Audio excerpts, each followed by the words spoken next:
What happens when a life destined for gilded cages and polite whispers is traded for political rebellion, public scandal, and a love that defied every rule? This isn't a fairy tale. In many ways, it's the opposite. It's the story of a woman who was born with a crown hovering over her head but chose to stand with the common man.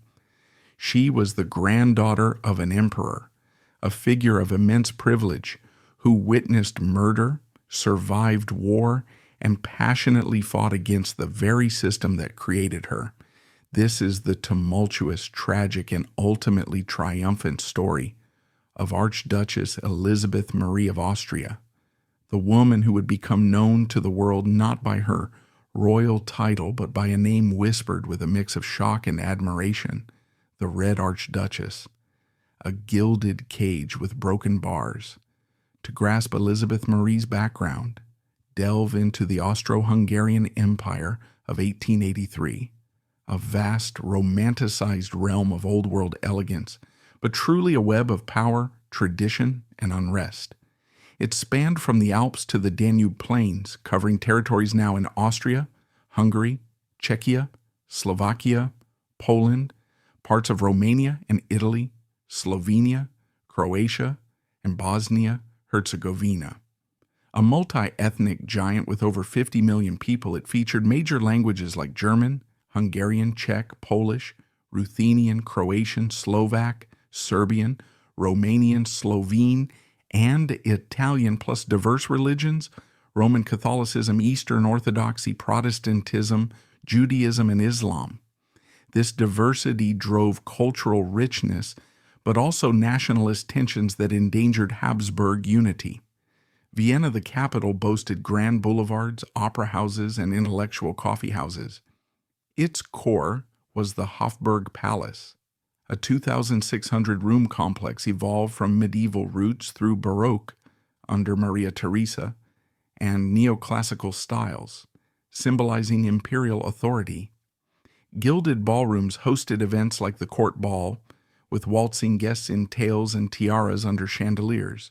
Private quarters varied from Franz Joseph's simple study to ornate predecessors.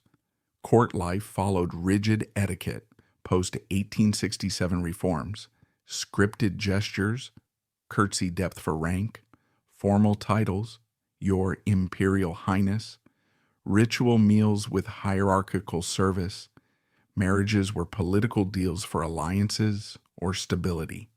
Aristocracy enjoyed luxuries, silk gowns, diamond tiaras, vast estates, but constraints bound them, especially women, to roles as consorts, mothers, and ornaments, focused on receptions, charity, heirs, under constant surveillance. It was a gilded cage, privileged yet imprisoning, with illusory freedom behind unbreakable golden bars.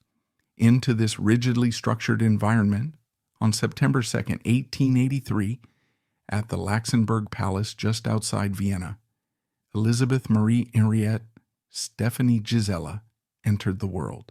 She was no ordinary child.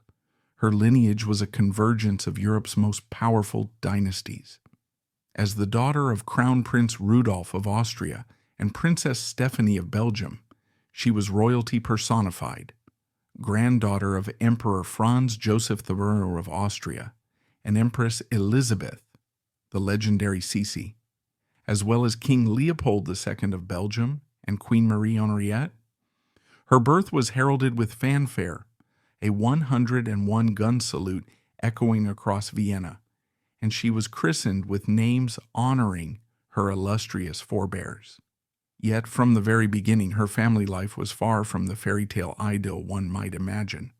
Her parents' union, arranged in 1881 when Stephanie was just 16 and Rudolph 22, was a classic example of the empire's political machinations, a match designed to strengthen ties between the Habsburgs and the Belgian monarchy, bolstering Austria-Hungary's position in a Europe rife with rivalries.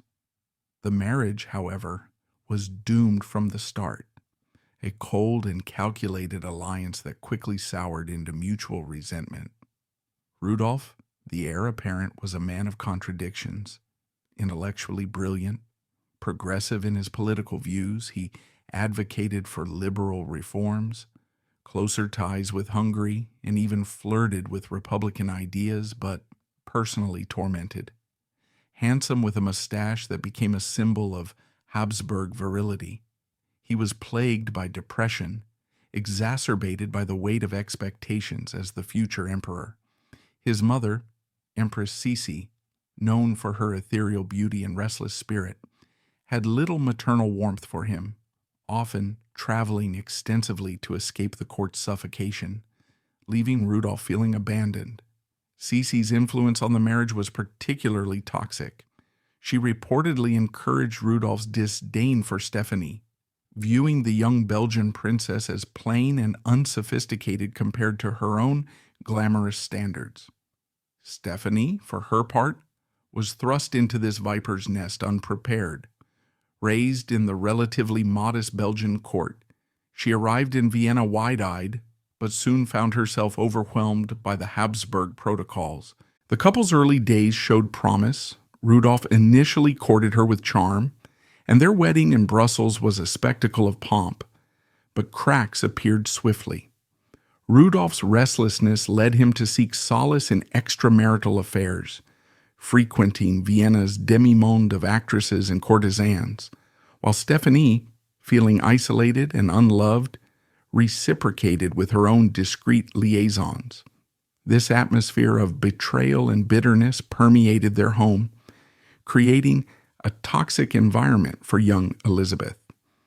The palace apartments they shared were opulent, filled with velvet drapes, marble statues, and priceless artworks. But the air was thick with unspoken resentments.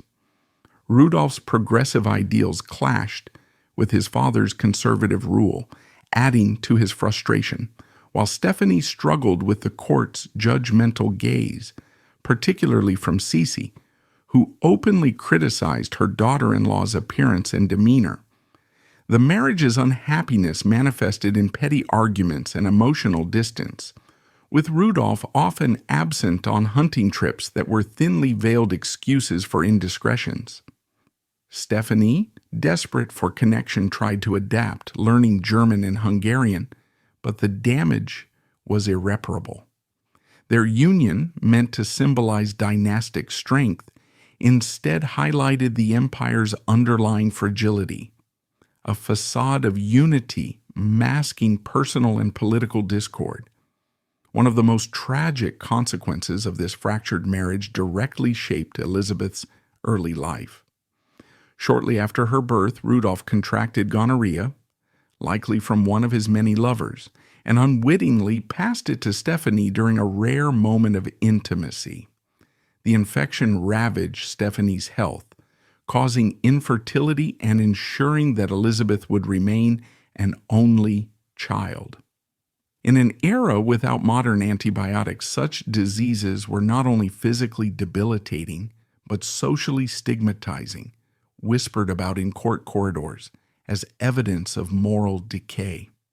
For Elisabeth, this meant growing up without siblings in the vast, echoing halls of imperial residences like the Hofburg or Schönbrunn, where playmates were carefully vetted courtiers' children, and loneliness was a constant companion. Affectionately nicknamed Erci, a tender Hungarian diminutive of Elisabeth, Elisabeth, she became a symbol of her parents' fleeting unity, doted on in public but caught in the crossfire of their private wars. Yet, the true cataclysm that shattered Erzi's childhood and arguably the empire itself unfolded in January 1889 when she was barely 5 years old. The Meerling incident, as it came to be known, remains one of history's most infamous royal scandals, a blend of passion, despair, and mystery that unfolded at the Meerling hunting lodge, a secluded retreat in the Vienna woods. Rudolf, then 30, had been entangled in a passionate affair with 17-year-old Baroness Mary Vitsera, a vivacious young woman from a minor noble family. Their relationship was no secret in Vienna's gossip circles.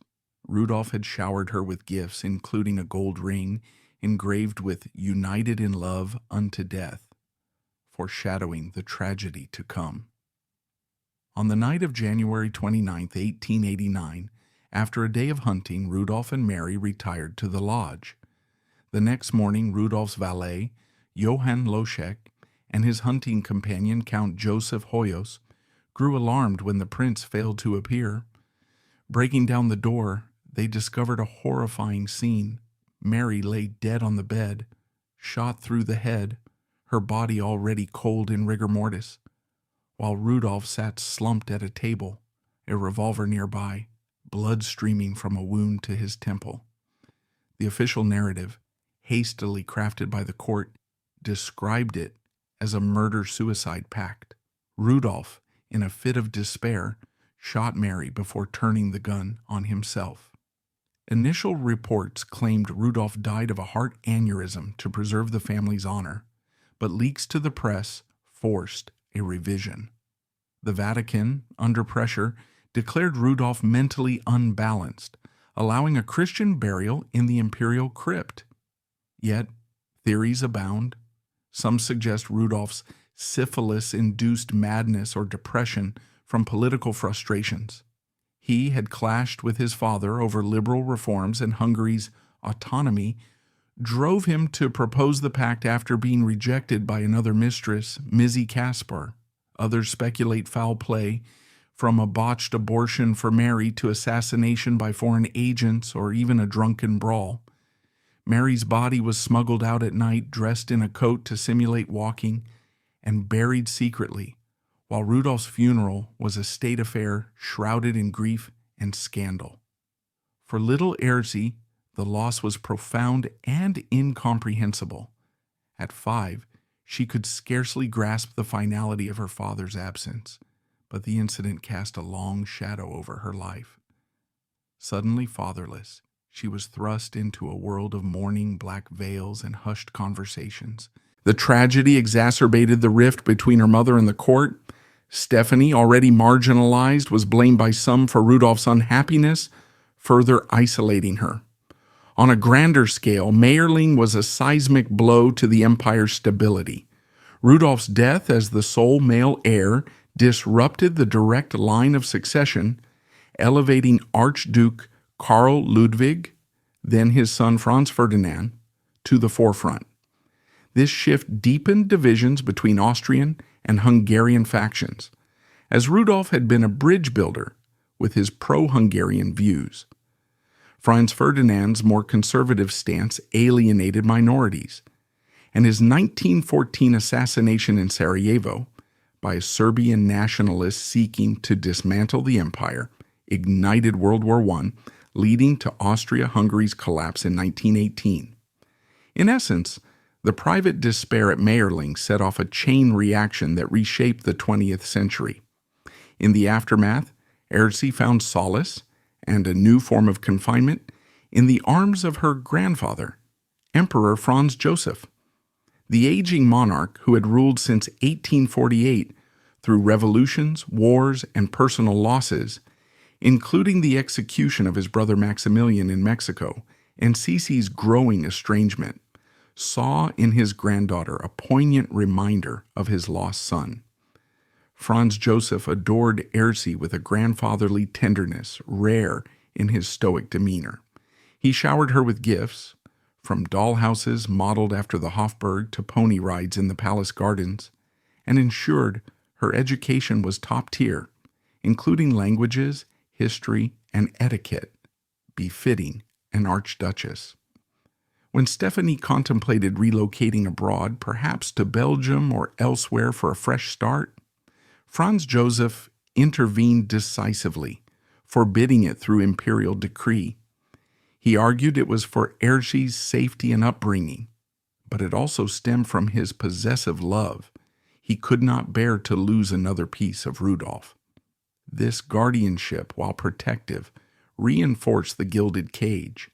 Erzy was kept within Austria's borders, her movements monitored, her future dictated by dynastic needs. Even this doting could not extinguish the spark of rebellion in young Erzi's spirit.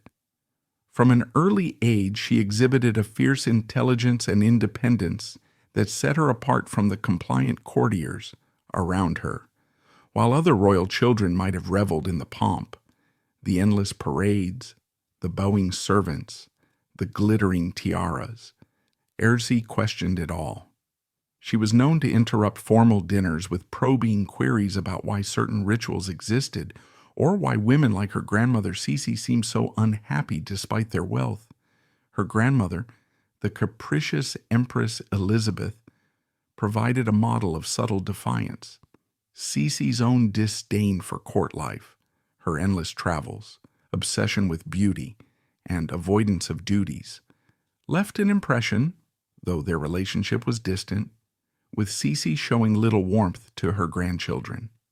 Erzi's outspoken nature manifested in small acts of resistance, refusing to wear cumbersome dresses for portraits, debating tutors on social inequalities, or expressing sympathy for the empire's oppressed minorities, ideas perhaps gleaned from Rudolph's liberal leanings.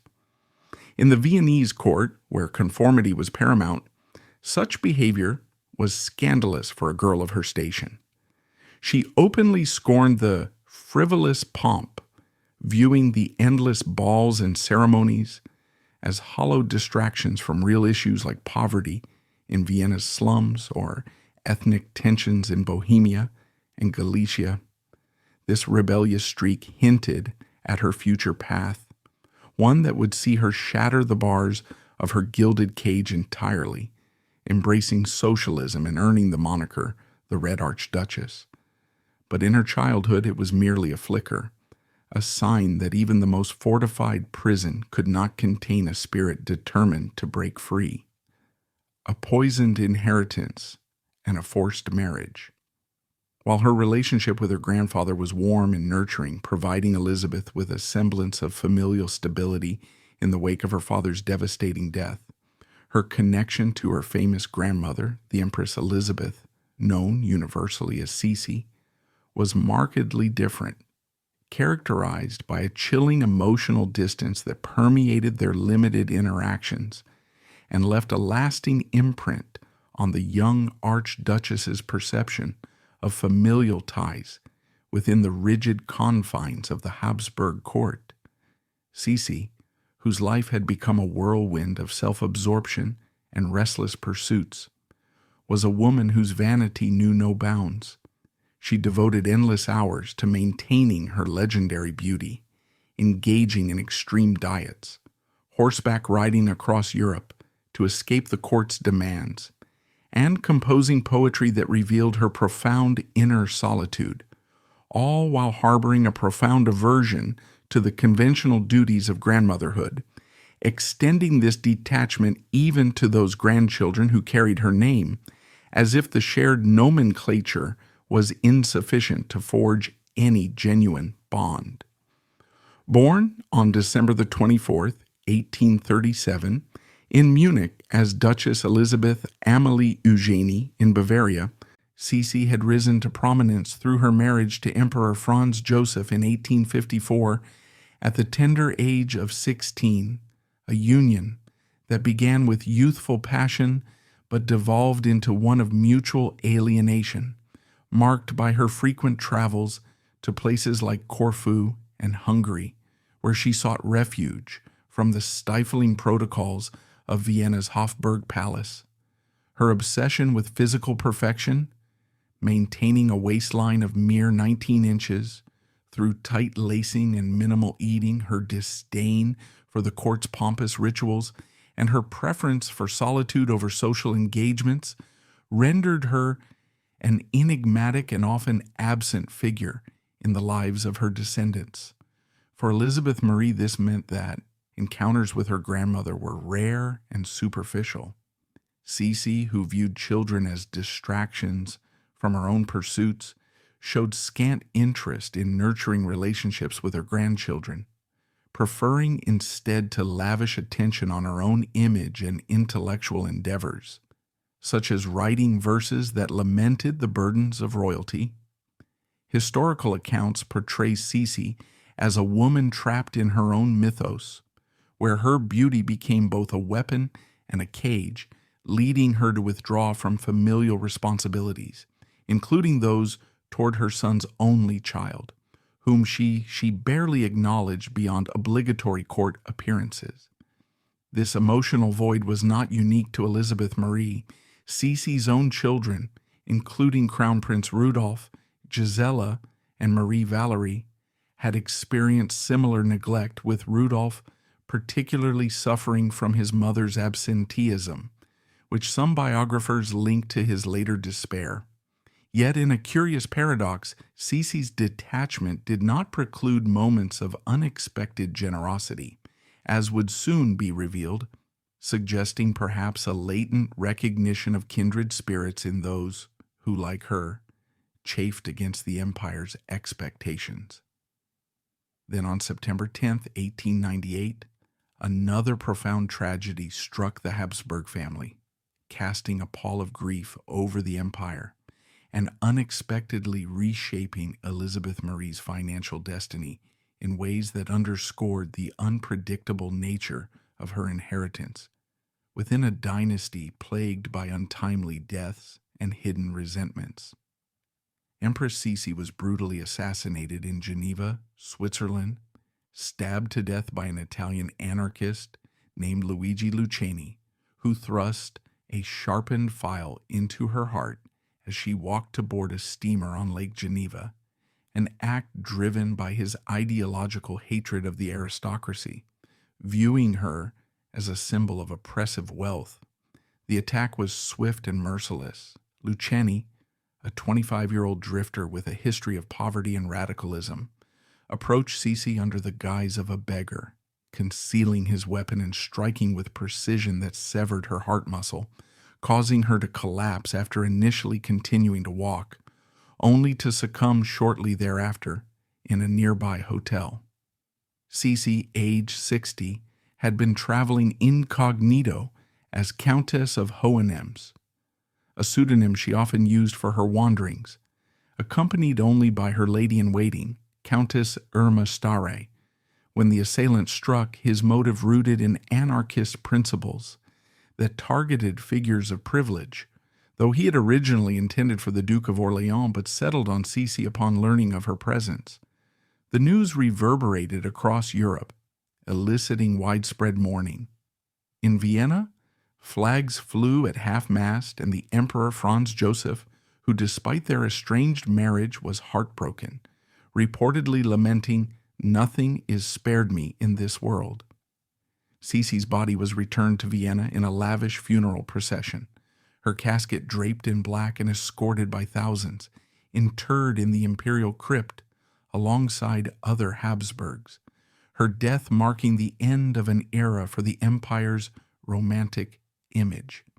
In the reading of her will, a stunning secret was revealed amidst the solemn gathering of relatives and courtiers, a document that defied the apparent indifference of their bond and illuminated a perhaps unspoken affinity.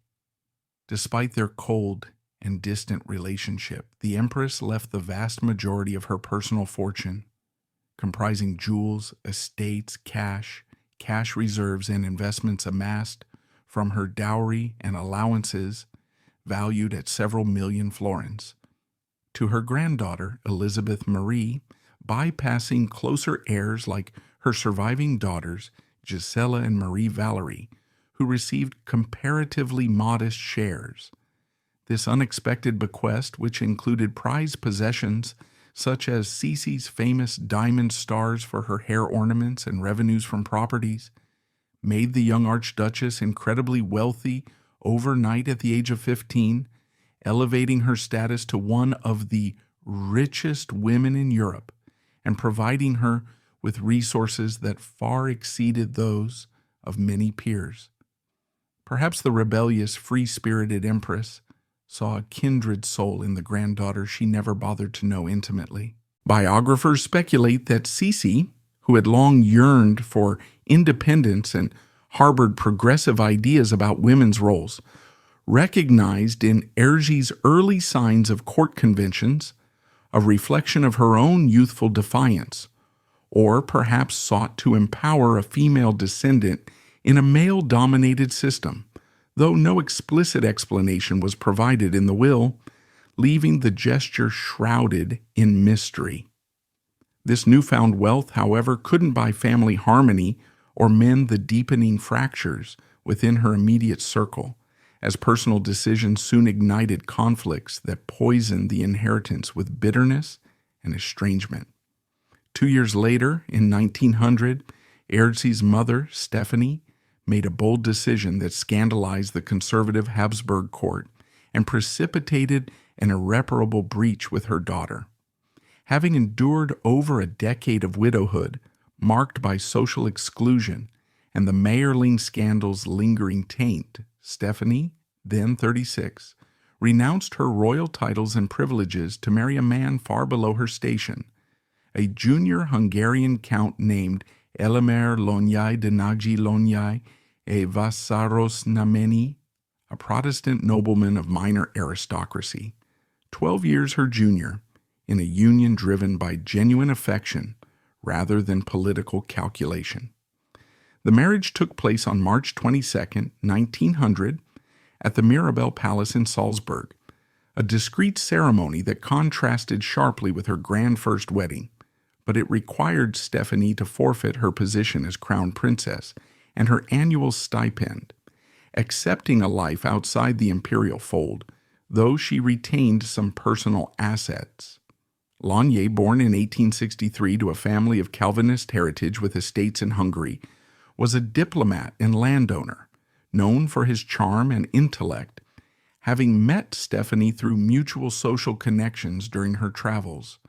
For Erdsi, now 16 and fiercely loyal to her father's memory, this remarriage was perceived as the ultimate betrayal, a desecration of Rudolph's legacy, and an abandonment of Habsburg dignity, fueling her rage to the extent that she furiously cut off all contact with her mother, refusing all overtures for reconciliation and severing communication for decades, a rift that endured until Stephanie's death in 1945. This animosity was rooted in Erdsi's idealized view of Rudolph, whom she idolized as a martyr, seeing her mother's new life as a repudiation of that sanctity. Letters and accounts reveal Erdsi's accusations of disloyalty, exacerbating the emotional chasm. In retaliation, Stephanie, hurt by her daughter's rejection and perhaps seeking to assert control over her remaining assets, disinherited her only daughter in 1900, redirecting her Belgian inheritance and properties to other relatives or causes, a move that, while not affecting Erdsi's Sisi-derived wealth, symbolized the complete breakdown of maternal bonds and left Erdsi feeling profoundly isolated within the court. Now a wealthy but isolated young woman navigating the court's intricate social dynamics without maternal support, the court turned its attention to finding her a suitable husband, a process fraught with diplomatic maneuvering and personal humiliation that underscored the commodification of royal women in dynastic alliances. The first choice was Prince Albert of Belgium, heir to the Belgian throne and a cousin through Stephanie's lineage, whose marriage would have strengthened ties between the Habsburgs and the Belgian monarchy, potentially healing some familial wounds. Negotiations began around 1900, with Albert, born in 1875 and known for his scholarly inclinations and future role as King Albert I, expressing initial interest. However, his family, particularly King Leopold II, rejected the match vehemently, citing the Mayerling scandal stigma and Erdsi's tainted lineage as unacceptable for the Belgian crown, creating a humiliating public scandal for the Habsburgs that played out in European newspapers, amplifying Erdsi's sense of rejection and the empire's waning prestige. Scrambling to save face and secure Erdsi's future, amid this embarrassment, Emperor Franz Joseph, ever the protective grandfather, took personal charge, selecting her next suitor himself in a display of autocratic authority that brooked no dissent. He was Prince Otto Varian von Windisch-Gratz, a man 10 years her senior, born in 1873 to Prince Alfred of Windisch-Gratz and Princess Marie of Lobkowicz, from a noble Bohemian family of ancient lineage but decidedly lower rank than the Imperial Habsburgs, known for his military career, hunting prowess, and aristocratic pursuits. There was just one significant problem. Otto was already engaged and deeply in love with another woman, Countess Marie Schönborn, a match that aligned with his social circle and personal affections, having been betrothed in a mutual agreement that promised happiness outside the glare of imperial obligations. The emperor didn't care about such sentiments. In the tradition of absolutist rule, personal desires were subordinate to dynastic needs. He summoned Otto to the Hofburg Palace in 1901, delivering a direct order in a private audience. Break off your engagement immediately and marry my granddaughter, or face consequences ranging from exile to loss of titles and estates, as refusal to the emperor was unthinkable in the hierarchical structure of the Austro-Hungarian Empire. Heartbroken and resentful, Otto, who had met Erzi only fleetingly at court balls, where she had developed an infatuation with his handsome features and charm, obeyed reluctantly, terminating his engagement amid whispers of scandal and preparing for a union he viewed as a sentence rather than a sacrament. In 1902, on January 23rd, Elisabeth married him in a lavish ceremony at the Hofburg Chapel, attended by the imperial family and European dignitaries, featuring elaborate gowns, military parades, and receptions that masked the underlying coercion, with the bride in a white satin dress adorned with Habsburg jewels, and the groom in uniform, their vows exchanged under the weight of obligation. It was a spectacle of opulence, but it was built on a foundation of coercion and resentment, emblematic of the era's arranged marriages, where individual happiness was sacrificed for stability. As a condition of the marriage imposed by Franz Joseph to prevent any potential claims from a morganatic union, Elisabeth had to renounce her own claim to the Austrian throne formally, signing documents that ensured her children, born from this less-than-ideal match, would never rule or inherit the imperial succession, relegating them to princely status within the Windisch-Gratz line and preserving the Habsburg purity. Elisabeth, it seemed, was genuinely infatuated with the handsome prince.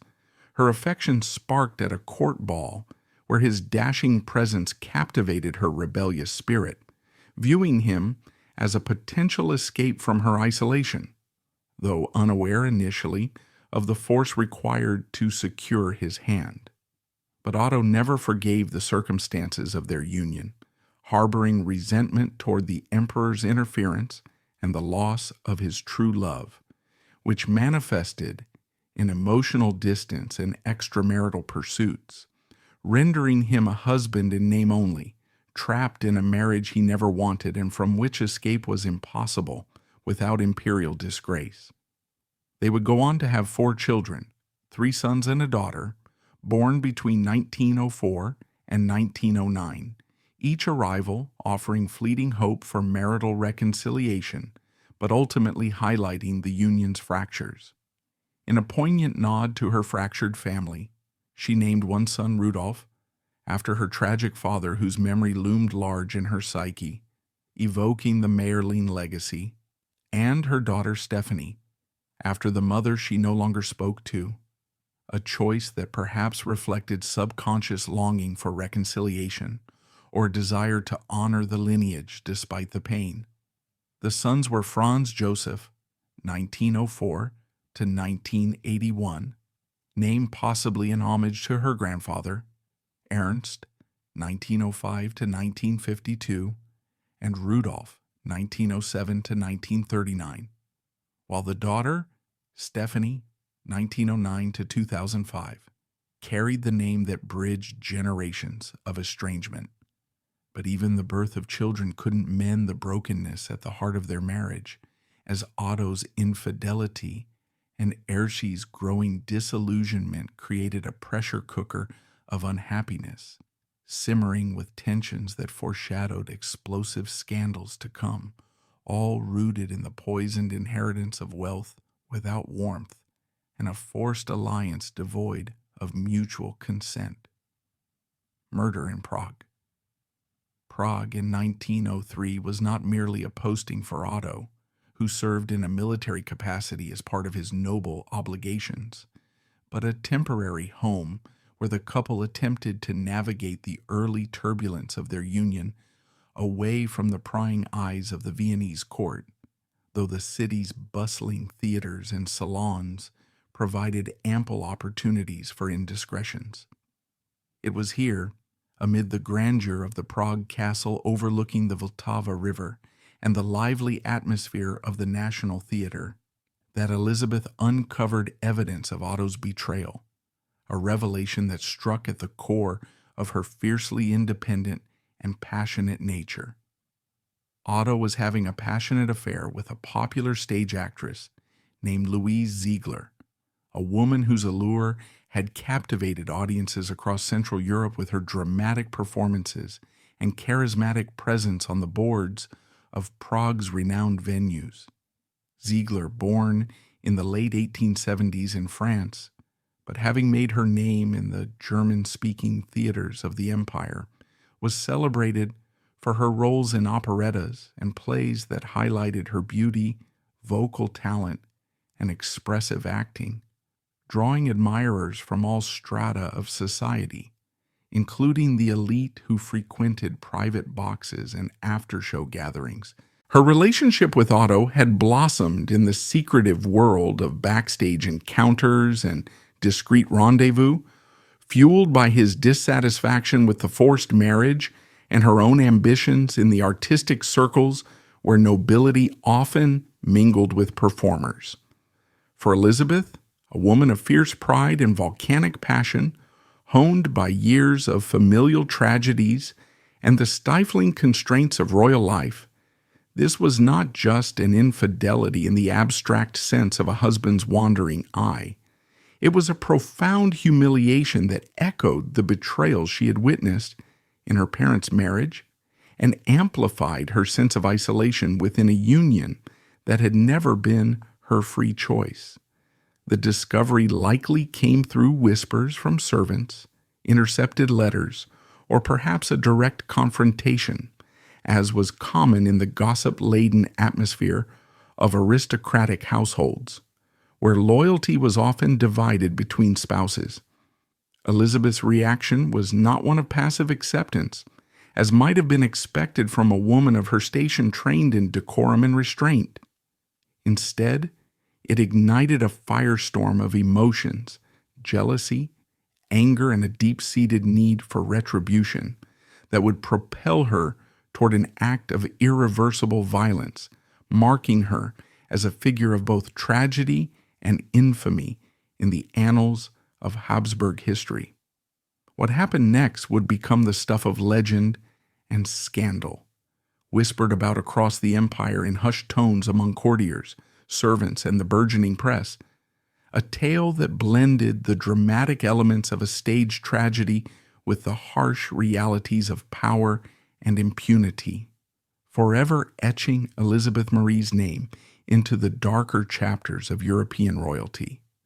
Consumed by a jealous rage that built over days or perhaps hours, of brooding in the opulent yet confining apartments they occupied in Prague, possibly within a wing of the historic Radšin Palace or a nearby noble residence, Elisabeth acquired a small gold-plated pistol, an ornate weapon that symbolized both her status and the lethal elegance of her fury, perhaps procured discreetly from a local armorer or from her own collection of heirlooms, as firearms were not uncommon among the nobility for hunting or personal protection. The pistol, with its intricate engravings and precious metal finish, was no mere tool, but a reflection of the gilded world she inhabited, where even instruments of death carried the mark of luxury. Driven by an unyielding determination to confront the source of her pain, she tracked Otto and his mistress to their meeting place, a private apartment or hotel suite in the heart of Prague's old town, where the couple believed themselves safe from interruption amid the city's labyrinthine alleys and the anonymity provided by the bustling urban life. Historical accounts suggest that Elisabeth, perhaps tipped off by a loyal informant or through her own surveillance, arrived unannounced, her presence initially blocked by a valet or attendant who attempted to bar her entry, only to be met with the Archduchess's unyielding resolve. She didn't hesitate in her actions, her movements fueled by a potent mix of betrayal and the impulsive temperament that had defined her since childhood. Bursting into the room with the force of a storm, she encountered the scene of infidelity laid bare, Otto and Ziegler in a compromising state, and in a moment of cold fury that belied the heat of her emotions, she raised the pistol and fired, the sharp crack of the gunshot echoing through the chamber as the bullet struck Louise Ziegler in the chest, inflicting a fatal wound that would claim the actress's life shortly thereafter, at the age of 27. The act was swift and deliberate, a culmination of pent-up rage that transformed a personal grievance into a capital crime, with Ziegler's body collapsing amid the luxurious furnishings, her blood staining the fabrics that spoke of illicit passion. In that instant, an archduchess had committed murder, crossing a line from which there was no return, her hands now stained not just metaphorically by the scandals of her lineage, but literally by the blood of her rival. The scandal was immense, rippling outward from the confines of that Prague apartment to engulf the highest echelons of society, becoming a story of sex, jealousy, and violence that captivated and horrified the Austro-Hungarian Empire in equal measure, a narrative that fed the voracious appetite of gossip networks and emerging tabloid journalism while threatening the very foundations of Habsburg prestige. News of the shooting spread rapidly through word of mouth among the aristocracy, with telegrams and letters carrying the shocking details to Vienna and beyond, where courtiers at the Hofburg Palace reacted with a mixture of disbelief and morbid fascination, drawing parallels to the Mayerling incident that had claimed Elisabeth's father and underscoring the recurring theme of passionate excess within the family. It was a tale tailor-made for sensationalism. A beautiful young archduchess, granddaughter of the emperor, driven to homicide by the betrayal of her prince, charming with a glamorous actress, all set against the backdrop of Prague's romantic yet shadowy ambiance.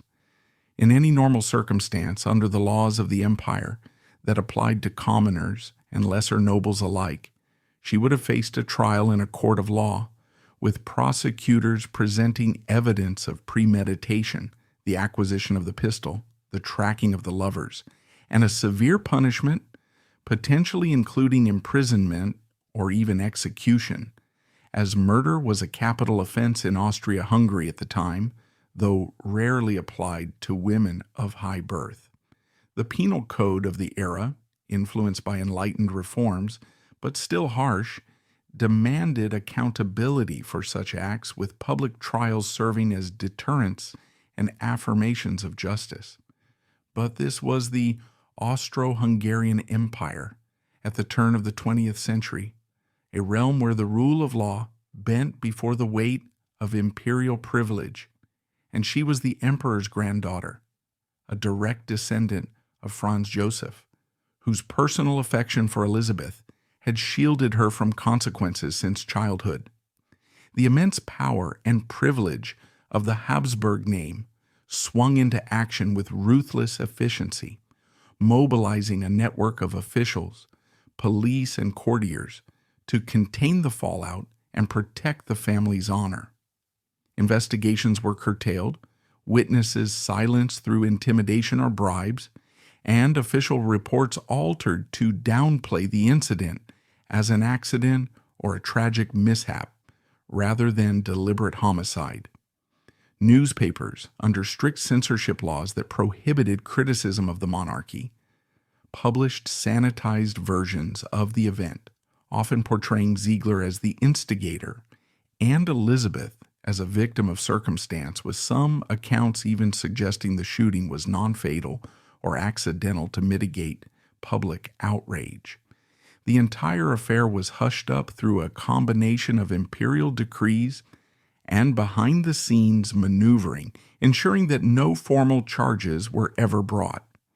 There was no trial in the grand halls of justice, no prison sentence in the damp cells of a fortress like Spielberg, and no public justice for Louise Ziegler, whose family, if they existed in the historical record, received no recompense or acknowledgement, her death reduced to a footnote in the annals of scandal. Elisabeth Marie, the granddaughter of the emperor, essentially got away with murder, her status affording her an impunity that highlighted the stark inequalities of the era, where the blood of a common actress held little value against the sanctity of royal bloodlines. The event, however, shattered any pretense of a normal marriage, exposing the fragile facade that had held Otto and Elisabeth together since their coerced wedding, and forcing them to confront the irreparable damage wrought by violence and betrayal, while simultaneously binding them in a web of mutual complicity and societal expectation. Divorce was out of the question in the deeply Catholic and conservative framework of the Austro-Hungarian Empire, where such a dissolution would be seen as too great a stain on the imperial family's honor, invoking papal disapproval and public scorn that could undermine the monarchy's moral authority at a time when nationalist movements and liberal reforms were already eroding its foundations. For the Habsburgs, marital discord was to be endured privately, as evidenced by the emperor's own long-suffering union with Sisi, rather than aired through legal separation, which would invite scrutiny and weaken the dynasty's image of stability. So to preserve their social standing amid the aristocracy's judgmental gaze and maintain the illusion of propriety required for court appearances, balls, and official duties, Elisabeth and Otto came to a cynical arrangement born of necessity rather than affection, a pact that reflected the pragmatic cynicism of their class. They would remain married in the eyes of the law and society, continuing to appear together at public events such as receptions in Vienna or hunts in the Bohemian countryside, where they projected an image of unity. But in private, they would lead separate lives, each pursuing their own paths without interference. They agreed to an open marriage, a tacit understanding that allowed them the freedom to engage in extramarital affairs, provided these liaisons remained discreet and did not provoke further scandals that could reach the emperor's ears or the press. This arrangement was not uncommon among the European nobility of the Belle Époque, where hypocrisy reigned supreme, and fidelity was often sacrificed for convenience. But in their case, it was forged in the crucible of a hot-blooded crime, the memory of which lingered like a shadow over their interactions. Otto, already resentful of the forced union, likely embraced this freedom to seek solace elsewhere, while Elisabeth, scarred by the act she had committed, used it as a means to reclaim agency in a life dictated by others. It was a cold, pragmatic solution that provided a veneer of respectability. Attending operas together, hosting dinners for dignitaries, and raising their children in apparent harmony, while allowing the underlying rot to fester unchecked, defining their relationship for the next 2 decades until the empire's collapse in 1918 offered new possibilities for formal separation. For Elisabeth, this period was yet another lesson in the hypocrisy and moral emptiness of the world she was born into, a realm where justice was selective, love was commodified, and personal actions carried no consequences for the elite. The rules, it seemed, were for everyone else, a realization that fueled her growing disillusionment with aristocracy and set the stage for her later radical transformation, though the immediate aftermath of the Prague murder left her navigating a marriage that was little more than a gilded prison of mutual tolerance.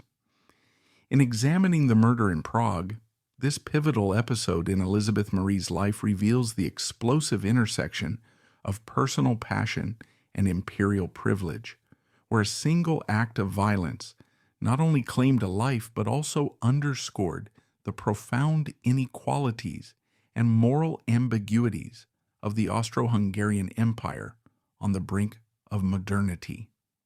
The incident, shrouded in secrecy yet indelible in its impact, transformed a fraught marriage into a hollow shell, forcing Elisabeth to confront the limits of her world while enjoying the protections it afforded, a paradox that would shape her rebellious path forward. Vienna tried to bury the scandal, yet Europe itself was sliding toward a far greater catastrophe, the birth of the Red Archduchess. By the early 1910s, their marriage was little more than a hollow shell, sustained only by the rigid expectations of the Austro-Hungarian Empire's aristocracy. Elisabeth, at this point in her mid-30s, was a mother to 4 children, yet she found no fulfillment in the role. Her days were filled with the empty rituals of high society, attending court functions, managing estates, and navigating the intricate web of alliances that defined imperial life. But beneath this veneer of composure simmered a deep-seated anger, a rebellion against the hypocrisies she had witnessed since childhood. Elisabeth's marriage to Otto exemplified the personal toll of this aristocratic entrapment. Otto, 10 years her senior, and from a lesser noble family, had been coerced into the match by the emperor himself, who saw it as a way to secure his granddaughter's future while ensuring she renounced any claim to the throne. The couple's early years were marred by scandal. In 1903, just a year after their wedding, Elisabeth discovered Otto's affair with a young actress named Louise Ziegler in Prague. In a fit of rage that shocked even the jaded Viennese court, she confronted them and shot Ziegler dead with a golden pistol. Remarkably, her royal status shielded her from prosecution, but the incident deepened the chasm between husband and wife. They agreed to an open marriage, allowing each other extramarital freedoms, yet this arrangement only amplified Elisabeth's sense of isolation. She threw herself into motherhood, naming her son Rudolph after her ill-fated father and her daughter Stephanie after her mother, despite their strained relationship. But even here, joy was fleeting. The children became pawns in the couple's ongoing discord, and Elisabeth's fiery temperament often clashed with the demands of parental stability. As the First World War erupted in 1914, triggered in part by the assassination of Archduke Franz Ferdinand, the man who had ascended as heir presumptive after her father's death, Elisabeth's world began to fracture. The war ravaged Europe, exposing the fragility of empires built on outdated monarchies and nationalist tensions. Austria-Hungary, once a sprawling dominion encompassing diverse peoples from Vienna to Budapest, buckled under military defeats, economic strain, and internal revolts.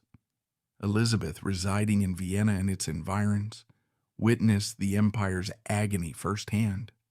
Food shortages, conscription, and the influx of refugees painted a stark picture of inequality, where the aristocracy's privileges stood in grotesque contrast to the suffering of the masses. These observations fueled her growing disillusionment, planting the seeds of a radical ideology that would later define her. The turning point came with the death of Emperor Franz Joseph on November 21, 1916. At 86, the emperor had reigned for nearly 7 decades, a symbol of continuity in a changing world. For Elisabeth, his passing was both a personal loss and a harbinger of liberation. Franz Joseph had been her steadfast guardian since the Mayerling tragedy, doting on her as his favorite grandchild and ensuring she remained within the imperial fold. He had even intervened to prevent her mother, Stephanie, from taking her abroad after remarrying, but his death loosened the chains of obligation. His successor, the young Emperor Karl I, inherited a crumbling realm, and the war's end in 1918 accelerated the inevitable collapse. The Austro-Hungarian Empire dissolved amid armistices, revolutions, and the redrawing of Europe's map at the Treaty of Versailles. In November 1918, Karl abdicated, and the Habsburg monarchy, which had endured for centuries, vanished overnight. Austria emerged as a fledgling republic, stripped of its imperial grandeur and grappling with democratic reforms. At 35 years old, Elisabeth found herself unmoored in this new reality. No longer bound by the protocols of court life, she embraced the freedom with a fervor that surprised even those who knew her rebellious streak. The post-war years were chaotic for Austria.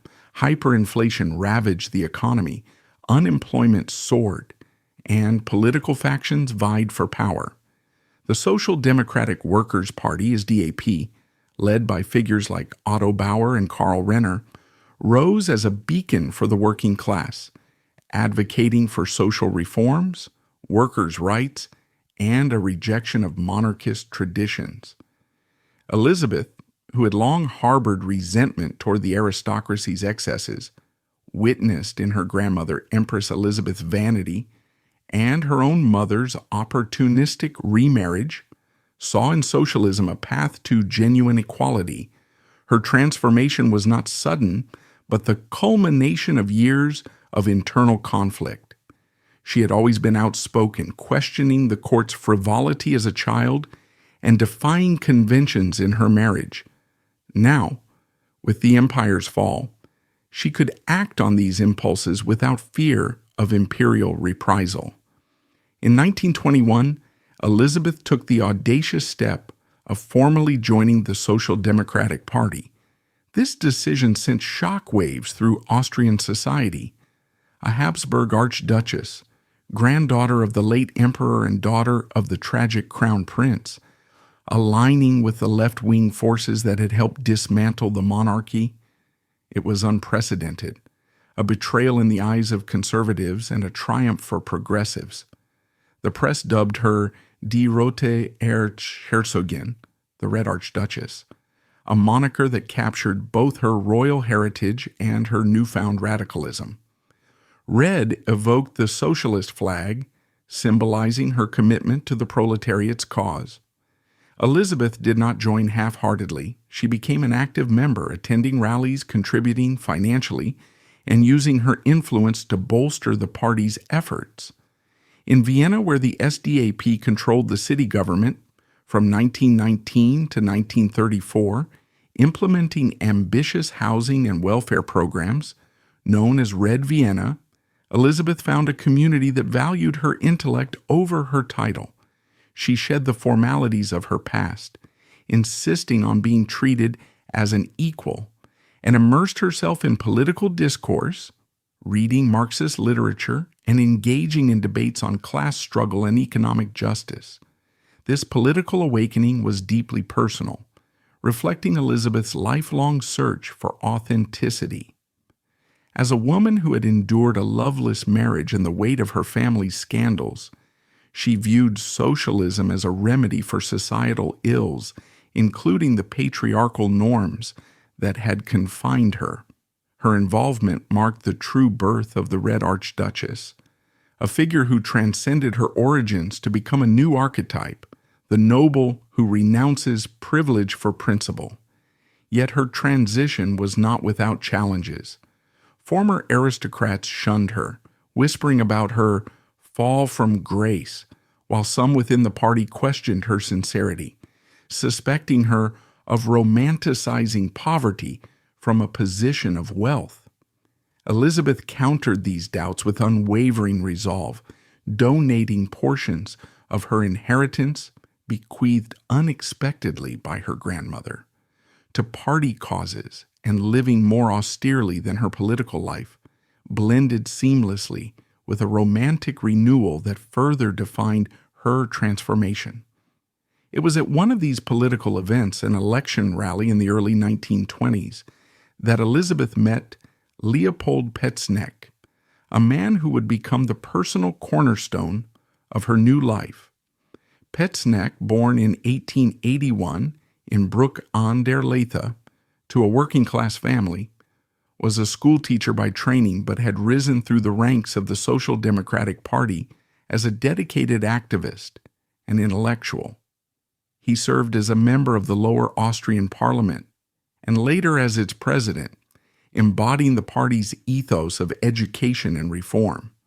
Thoughtful, principled, and deeply committed to socialist ideals, Petzneck was the antithesis of Otto. Where her husband had been frivolous and unfaithful, Petzneck offered stability, shared values, and genuine affection.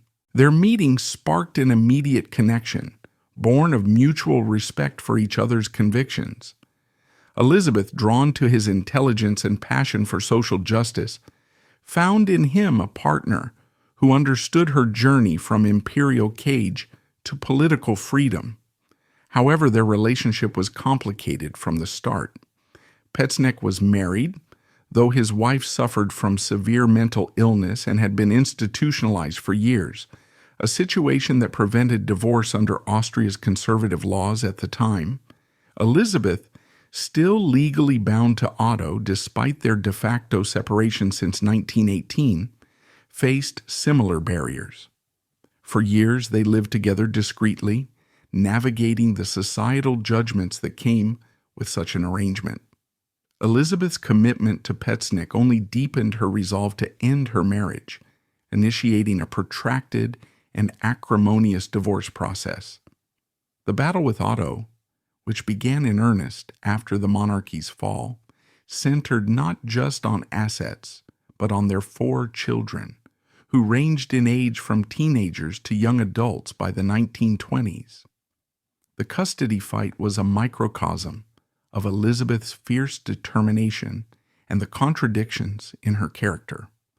Austrian courts, still influenced by traditional patriarchal views, even in the Republican era, initially awarded Elisabeth custody of only the 2 older sons, Franz Joseph and Ernst, while granting Otto control over the younger ones, Rudolf and Stephanie. This decision infuriated Elisabeth, who viewed it as an extension of the old world biases she had joined the socialists to combat. She refused to yield, employing tactics that blended desperation and defiance. Reports from the time, though sensationalized, paint a vivid picture. Elisabeth allegedly threatened to take her own life on Otto's doorstep, a dramatic gesture echoing the Mayerling tragedy that had scarred her childhood. More controversially, whispers circulated that she mobilized armed members of the SDAP's paramilitary wing, the Republikanischer Schutzbund, to intimidate Otto into relinquishing the children. Whether these accounts are fully accurate or exaggerated by a scandal-hungry press, the outcome was clear. Elisabeth prevailed, securing full custody of all 4 by the mid-1920s. Yet victory came at a cost. Her relationship with her children was strained by the very ideals she espoused.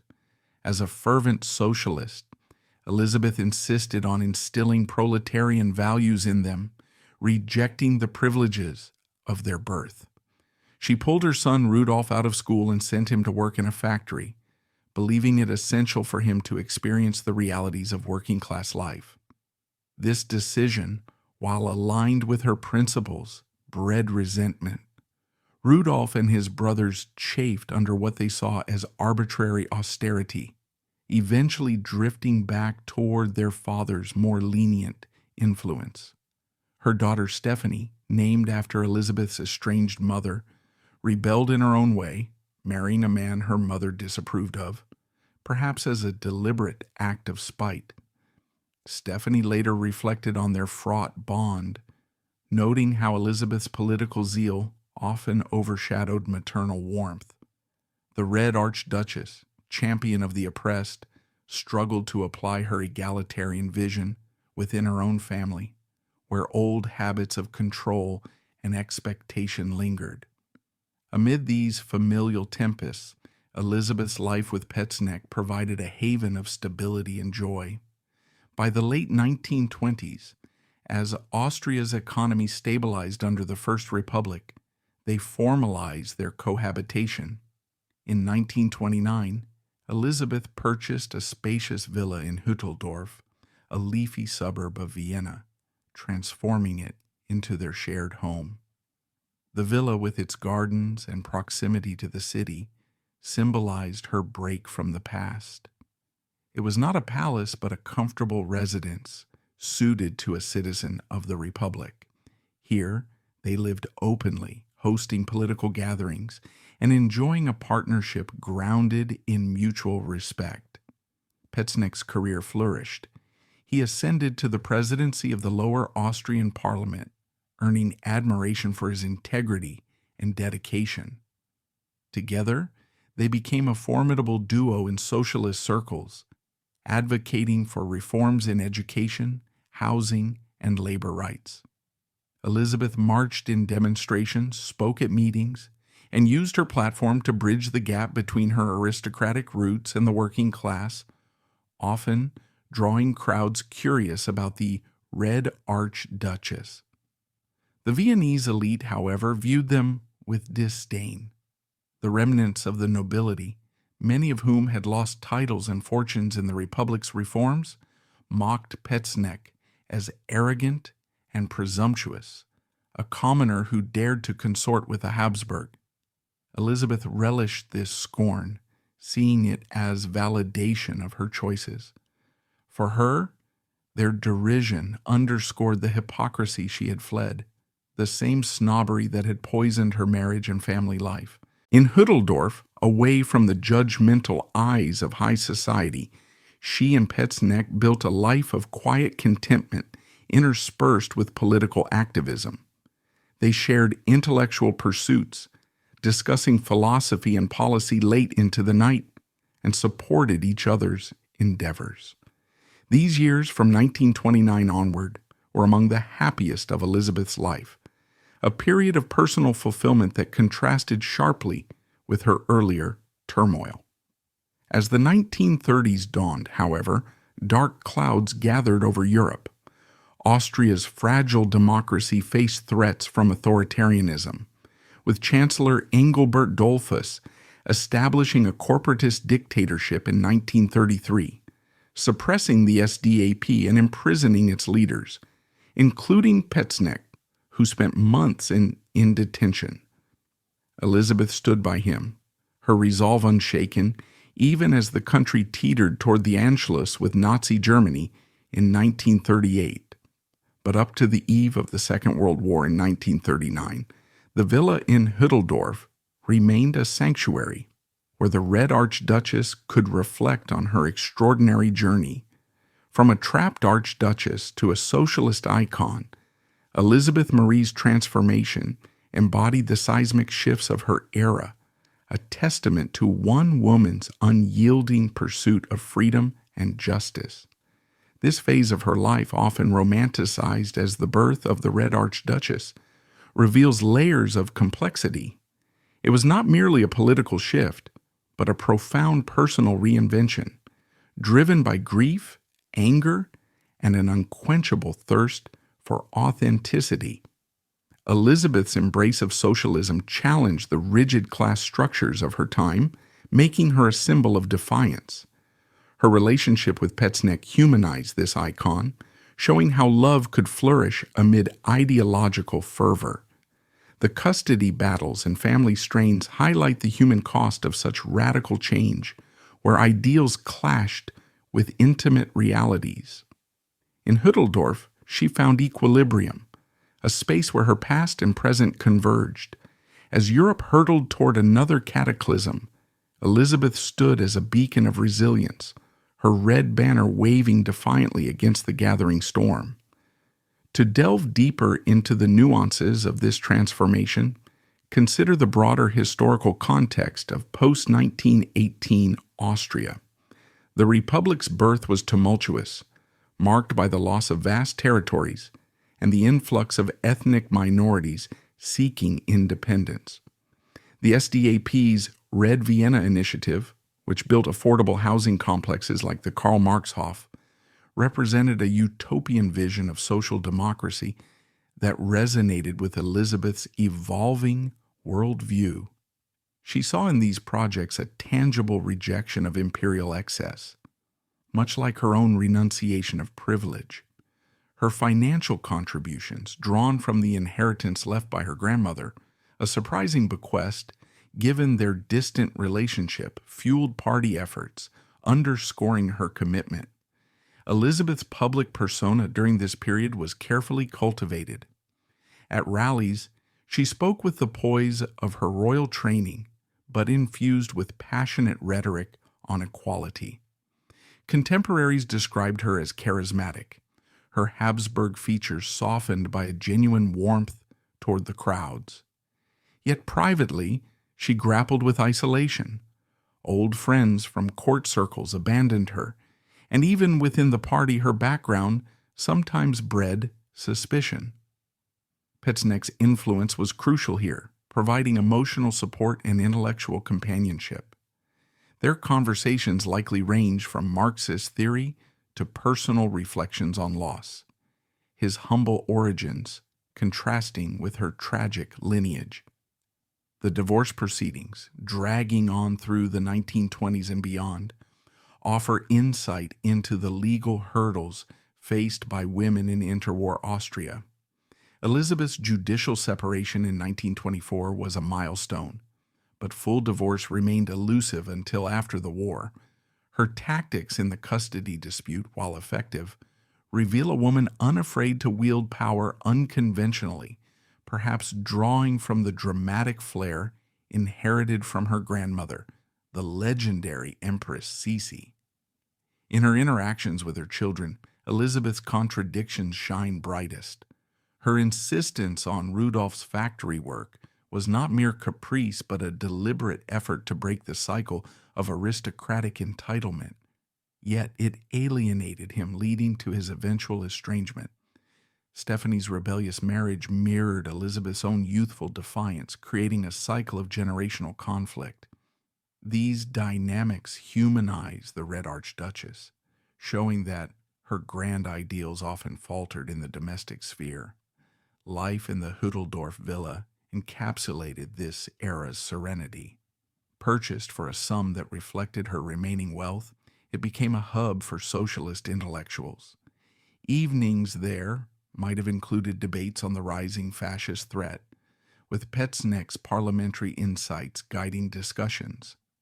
Elisabeth's happiness stemmed from this blend of love and purpose, a far cry from her suspended animation in marriage. By 1939, as Hitler's shadow loomed, Elisabeth's transformation had solidified her legacy. The Red Archduchess was no longer just a nickname, but a living embodiment of change. Her birth in the ashes of empire, a story of profound reinvention, a world at war, a love tested. The interwar years had offered Elisabeth Marie a semblance of peace and fulfillment after decades of personal turmoil and royal constraints. Having shed her archducal title and embraced socialism, she found in Leopold Petzneck not just a partner, but a comrade in the fight for a more equitable society. Their life together in the grand villa she had purchased in 1929 was a testament to her radical transformation from the opulent courts of the Habsburgs to the modest, ideologically driven world of Viennese socialism. Political rallies, intellectual discussions, and quiet domesticity marked their days, a stark contrast to the scandals and tragedies of her youth. Yet, this idyllic period was destined to be short-lived, as the dark clouds of fascism gathered over Europe, threatening to engulf everything she held dear. The rise of Adolf Hitler in neighboring Germany would not only shatter the political landscape, but also subject Elisabeth's love for Leopold to its most severe test, forcing her to confront fear, loss, and betrayal amid the horrors of war. Elisabeth's outspoken nature, honed from childhood rebellions against imperial pomp, made her an immediate and vocal critic of Hitler. When he seized power in Germany in 1933, she wasted no time in condemning him publicly as a disgusting dictator, a phrase that captured her visceral revulsion. In her view, Hitler was not merely a political figure, but a harbinger of doom, one who would forge a world where hatred will reign. This was no idle rhetoric. Elisabeth's words were rooted in her deep-seated commitment to socialist ideals, which emphasized equality and human dignity over authoritarianism and racial supremacy. She saw in Nazism a perversion of the very principles she had fought for, a regime that glorified violence and division. Her warnings were prescient, echoing the fears of many intellectuals and activists across Europe who recognized the fascist threat early on. But in Austria, still clinging to its fragile independence under the Austro-fascist regime, such outspokenness carried risks. Elisabeth's defiance was a bold assertion of her autonomy, a continuation of the rebellious spirit that had led her to renounce her royal heritage.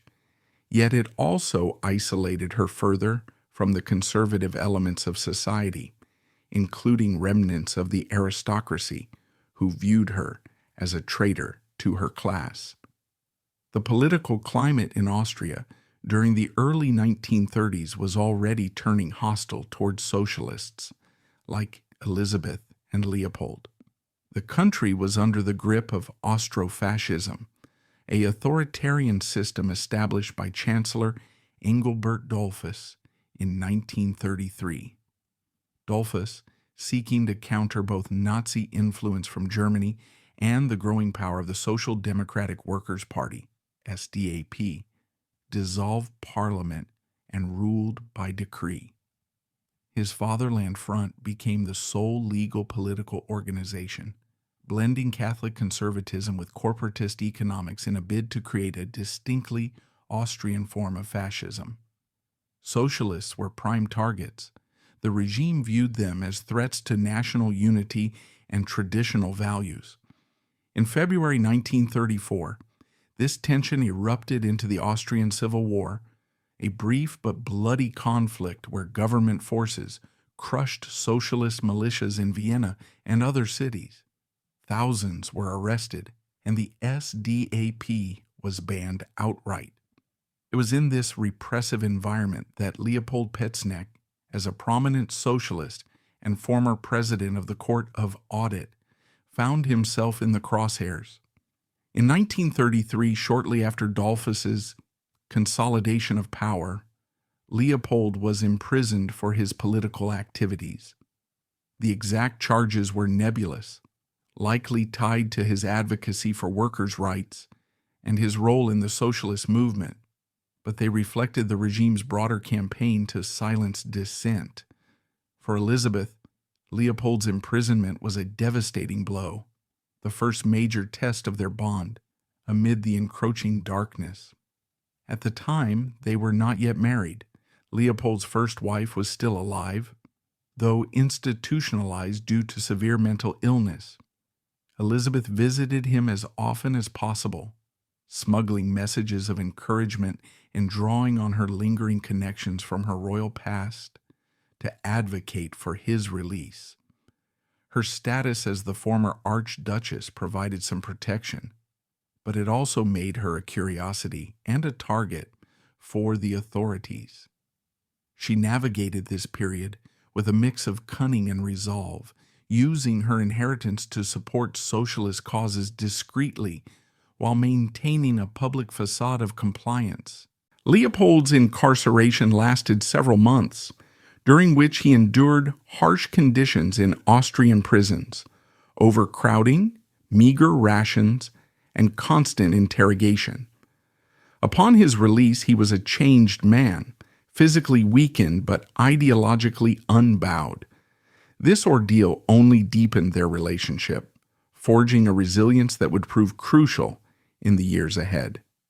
Elisabeth's love for him was not the passionate infatuation of her youth, but a mature partnership built on shared values and mutual respect.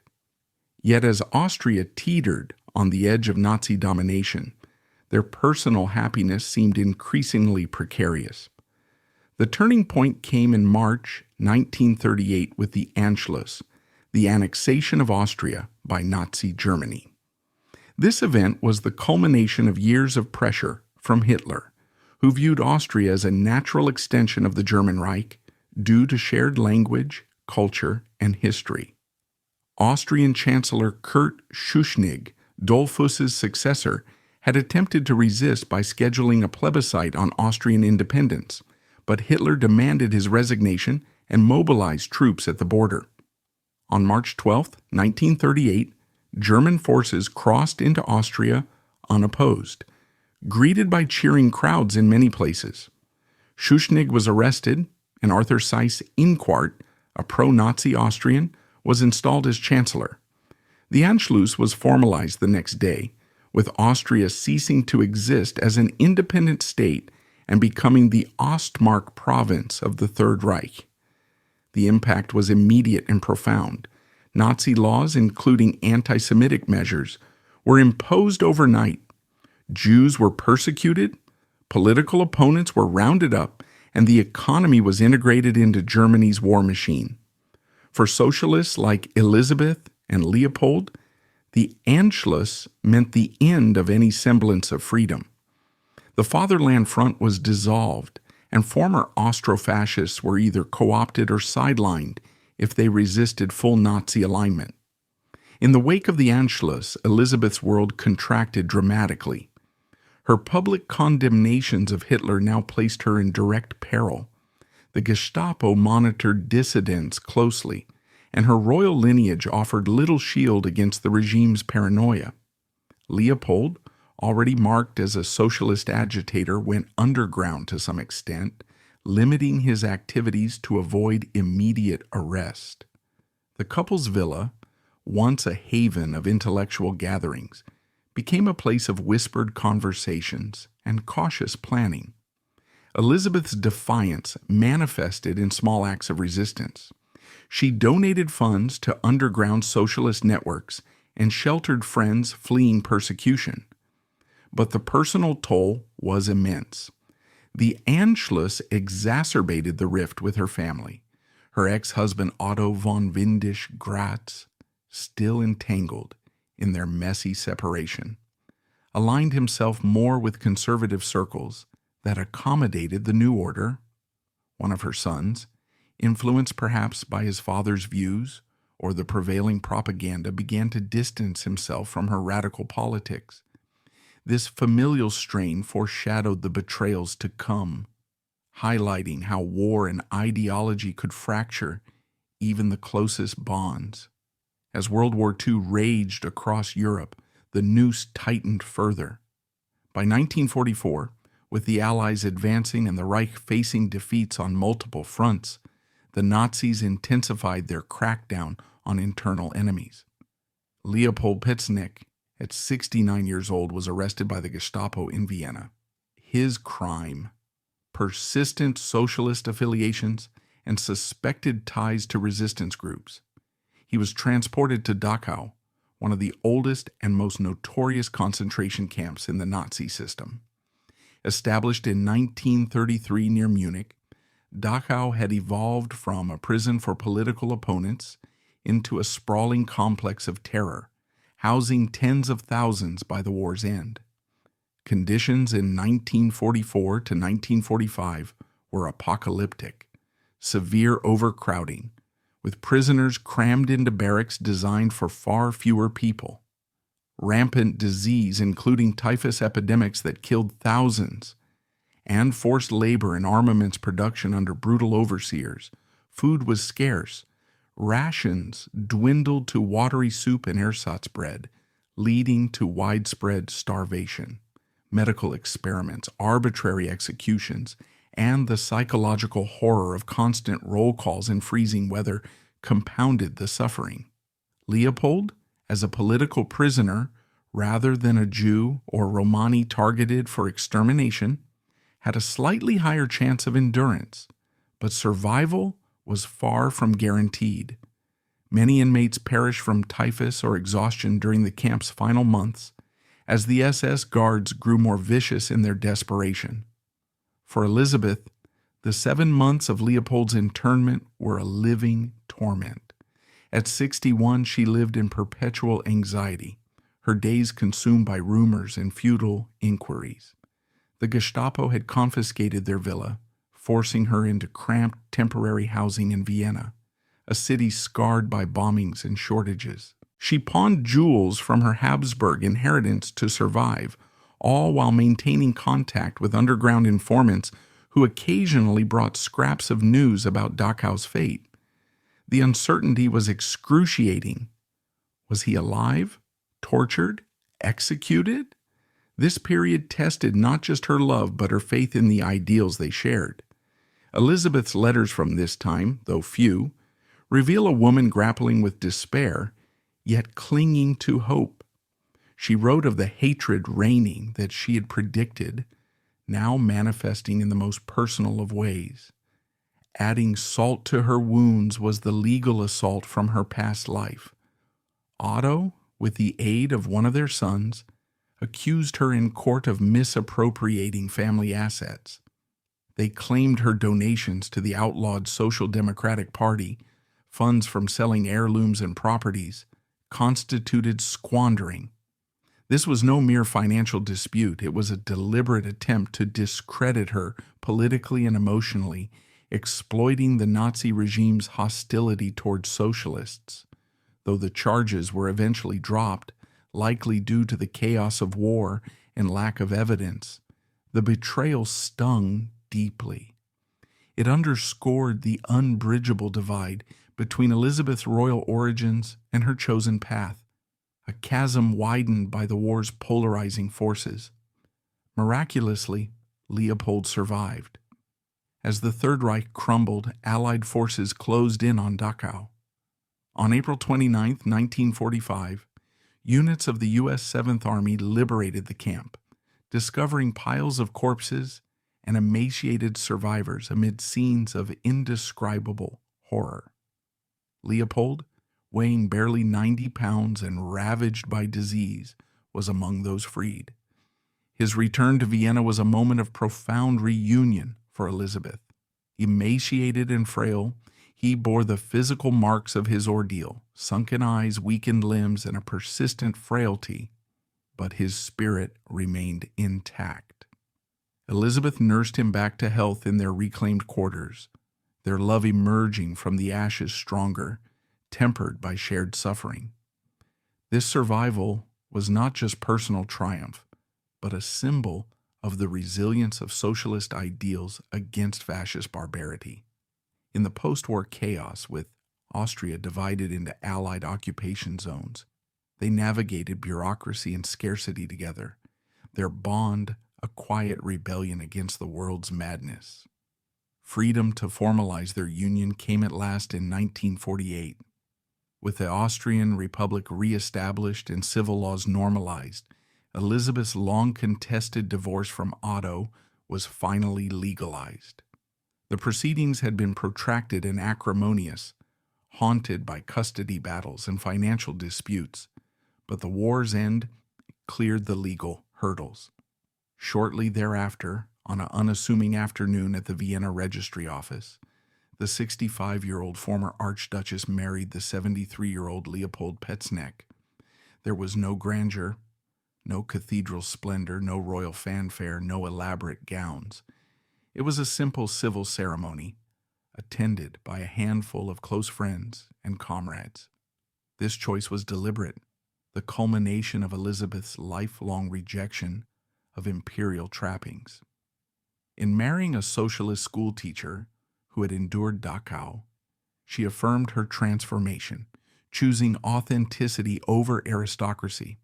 Their union, delayed by decades of obstacles, represented a victory of love over adversity, a love tested by imprisonment, war, and ideology. Yet their happiness was bittersweet and ephemeral. The villa, occupied first by Soviet troops during the initial post-war period, and then by French forces as part of the Allied division of Vienna, was not returned until 1955.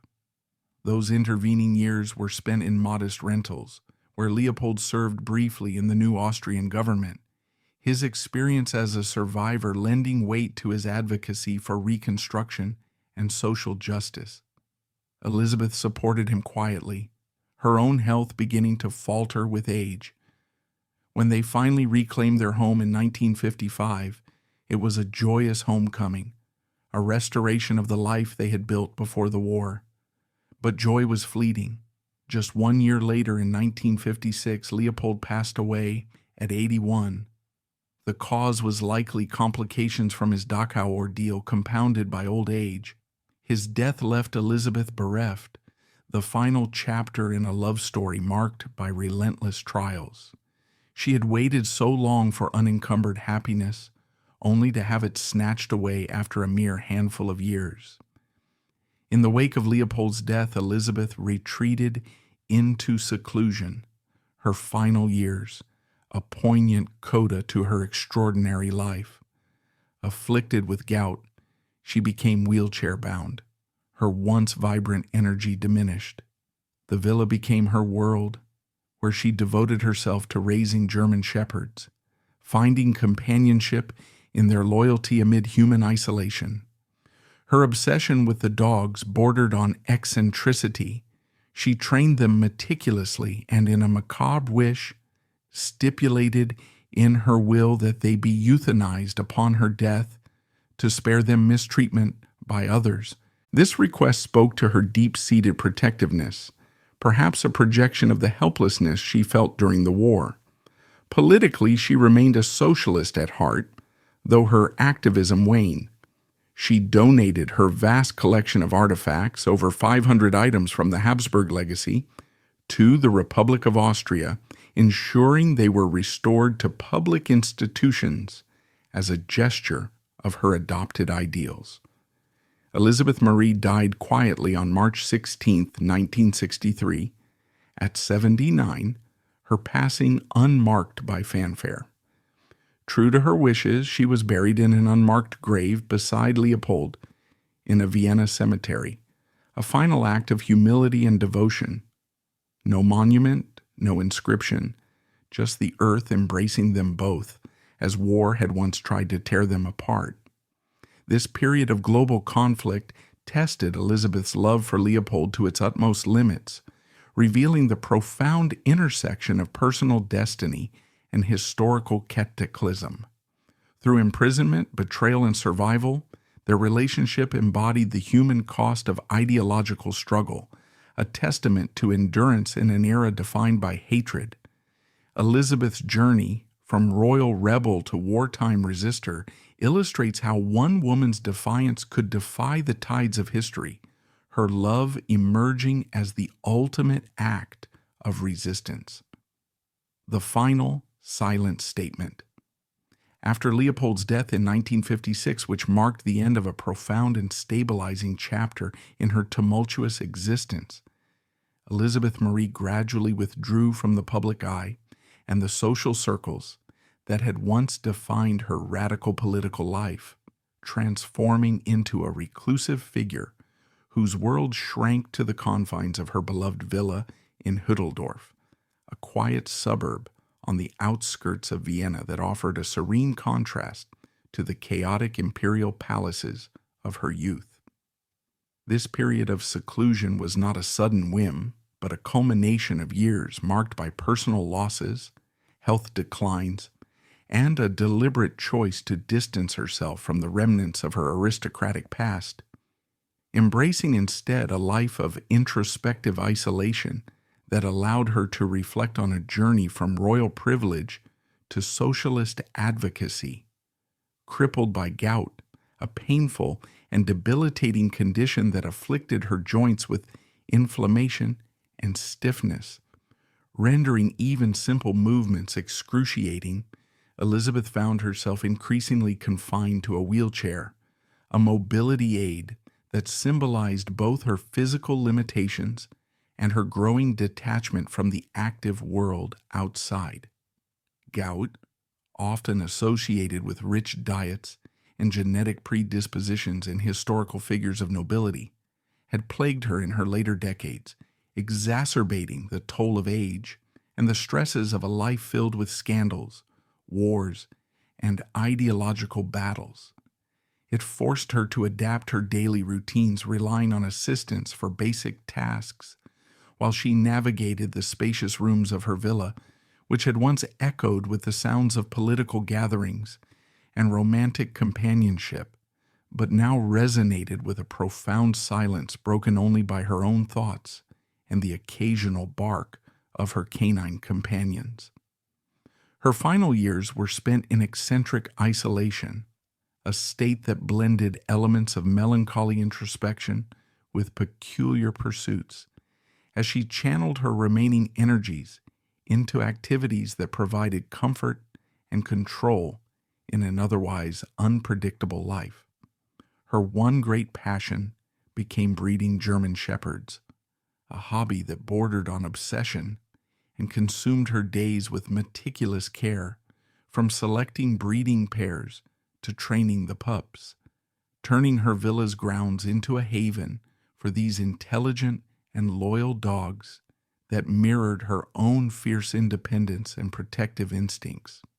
This fixation on German shepherds was not merely a pastime, but a profound outlet for her affections, and a means to exert authority in a world where she had often felt powerless. Despite her royal origins, she devoted hours to studying pedigrees, ensuring the health and temperament of her animals, and even participating in breeding programs that emphasized the breed's working qualities, such as herding and guarding, which resonated with her socialist ideals of utility and purpose over ornamental luxury. German shepherds, originally developed in the late 19th century by Max von Stephanitz for herding sheep in rural Germany, had by the mid-20th century become symbols of strength, intelligence, and loyalty, qualities that Elisabeth perhaps saw reflected in her own resilient spirit, having survived personal tragedies like the Mayerling incident, a forced marriage, and the horrors of 2 world wars. In her villa, surrounded by these dogs, she found companionship that was uncomplicated and unwavering, free from the betrayals and manipulations that had marred her human relationships. Accounts suggest she treated them with a maternal devotion, naming them thoughtfully and ensuring their well-being with the same intensity she had once applied to her political causes. Yet this passion veered into eccentricity as her reclusive nature amplified her attachment, leading her to prioritize the dogs over human interactions, with visitors, if any were admitted, often remarking on the sheer number of animals roaming the property and the way Elisabeth's conversations inevitably turned to their training and care. It was as if, in breeding these shepherds, she was creating a legacy of her own design, one untainted by the Habsburg bloodline she had renounced, a small kingdom where she reigned supreme without the burdens of empire or society. In her solitude, amid the quiet routines of villa life and the companionship of her dogs, Elisabeth made a final request that was both loving and unsettling, a directive embedded in her will that revealed the depths of her emotional complexity and her unyielding desire to control the fates of those she cherished, even beyond the grave. She decreed in her will that upon her death, her beloved dogs were to be put down. Her beloved dogs were to be put down, a request mentioned only in servants' memoirs and never located in the notarized will, a stipulation that stemmed from a profound, if controversial, sense of protectiveness, as she couldn't bear the thought of them suffering at the hands of another owner or trainer who might not understand them as she did, potentially subjecting them to neglect, mistreatment, or the indifference of strangers unfamiliar with their individual personalities and needs.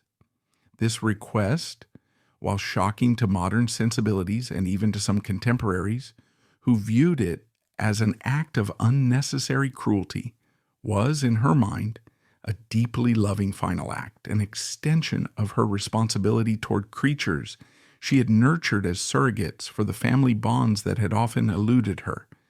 It echoed the controlling tendencies that had surfaced throughout her life, from her stormy marriage to Otto and her demanding parenting style, where she sought to shape outcomes according to her vision of what was best.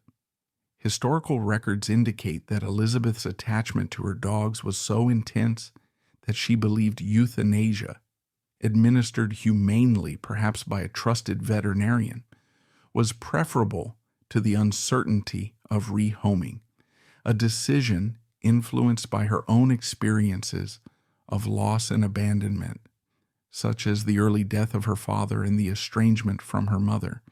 This clause in her will, drafted with careful consideration in the years leading up to her death, underscored the eccentric isolation of her final phase, where her world had narrowed to these animals, and her love for them manifested in a possessive finality that prioritized their peaceful end over prolonged existence without her. It was a strange, controlling gesture, one that blended tenderness with authoritarianism, reflecting the paradoxes that defined her character. A woman who championed social justice yet exercised absolute dominion over her personal domain, ensuring that even in death, her influence extended to those dependent on her. Elisabeth Marie, the Red Archduchess, whose life had been a whirlwind of rebellion against her imperial heritage and fervent embrace of socialist principles, died quietly in March of 1963 at the age of 79, passing away in the familiar surroundings of her villa without the fanfare that had accompanied the deaths of her royal ancestors. Her departure from the world, as understated as her later years, had been secluded.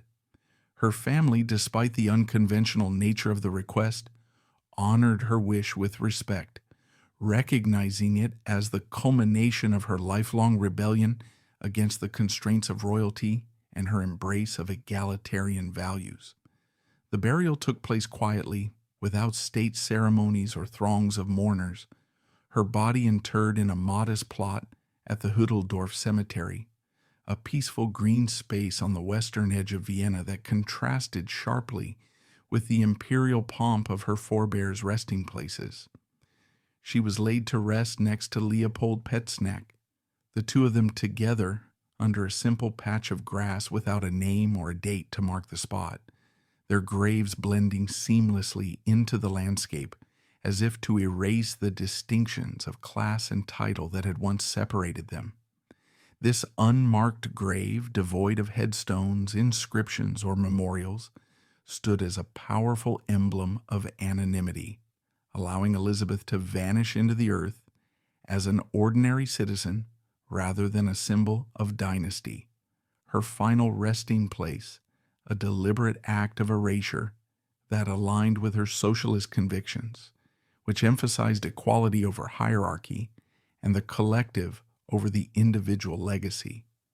The woman born to be a symbol of an empire chose to disappear into anonymity, her final act a silent statement that her true identity was not defined by her royal blood with its burdens of expectation and privilege, but by her socialist convictions, her membership in the Social Democratic Party, her advocacy for workers' rights, and her denunciation of fascism, and her enduring love for a common man like Leopold, a socialist politician who had provided the emotional anchor absent in her earlier relationships. In this choice, she rejected the gilded immortality of Habsburg tombs, opting instead for the quiet dignity of oblivion, a profound declaration that true fulfillment lay in personal authenticity rather than inherited grandeur. Before her death, in a gesture that further solidified her commitment to the people over the aristocracy, Elisabeth bequeathed over 500 precious Habsburg family heirlooms, items from her grandmother Empress Sisi and her father Crown Prince Rudolph, to the Republic of Austria, ensuring that these artifacts of imperial history would serve the public rather than enrich private hands or perpetuate dynastic exclusivity. These heirlooms included jewelry, artworks, personal effects, and historical documents, such as Sisi's famed diamond stars or Rudolph's correspondence, valuables that she had inherited amid family tragedies and scandals, but now chose to return to the state as a form of restitution, aligning with her belief that the treasures of the empire should belong to the people who had sustained it through labor and sacrifice. She wanted the treasures of the empire to belong to the people, a stipulation in her will that directed these items to museums or public collections, where they could educate and inspire rather than gather dust in private vaults, reflecting her transformation from a privileged Archduchess to a proponent of social equity. Additionally, she requested that her own collection of art and books be put back in their former places, perhaps referring to restoring them to historical sites or libraries, further emphasizing her desire to integrate her personal legacy into the communal heritage of Austria. Her magnificent villa, the scene of so much of her life's drama, from romantic interludes with Leopold to political meetings and post-war recoveries, is now owned and operated by the Soka Gakkai, a Japanese Buddhist organization founded in 1930 by Tsunesaburo Makiguchi and Josei Toda, which promotes peace, culture, and education through Nichiren Buddhism, acquiring the property in 1995 and transforming it into a center for spiritual and community activities, a peaceful and unexpected final chapter for the historic home that once housed a revolutionary spirit. And that wraps up today's video. If this video resonated with you, please give it a like, leave a comment with your feedback, and subscribe to stay updated on upcoming videos. Appreciate you watching.